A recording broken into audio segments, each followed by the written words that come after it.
திண்டுக்கல் பேருந்து நிலையத்தில் இருந்து வெளியே வந்த அரசு பேருந்து ஓட்டுநரின் கட்டுப்பாட்டை இழந்து எதிரில் இருந்த கடைக்குள் புகுந்து விபத்திற்குள்ளான சிசிடிவி காட்சி தற்போது வெளியாகியுள்ளது. தேனிக்கு பயணிகளுடன் புறப்பட்ட அரசு பேருந்து நிலையத்தில் இருந்து வெளியே வந்தபோது கட்டுப்பாட்டை இழந்து எதிரே இருந்த கடைக்குள் புகுந்தது. இதில் கடையில் பணியாற்றிய பெண் நூலிழையில் காயங்களுடன் உயிர் தப்பினார்.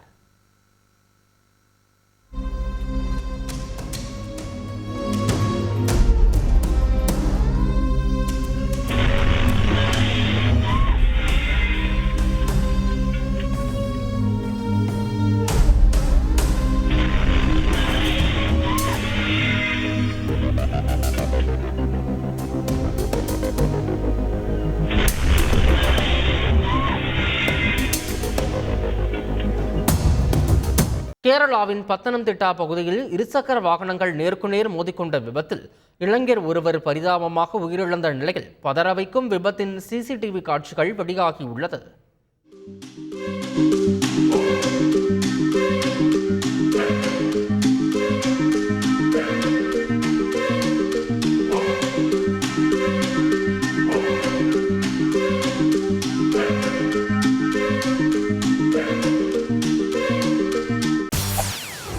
செய்திகளை உடனுக்குடன் தெரிந்து கொள்ள உடனே சப்ஸ்கிரைப் பண்ணுங்க.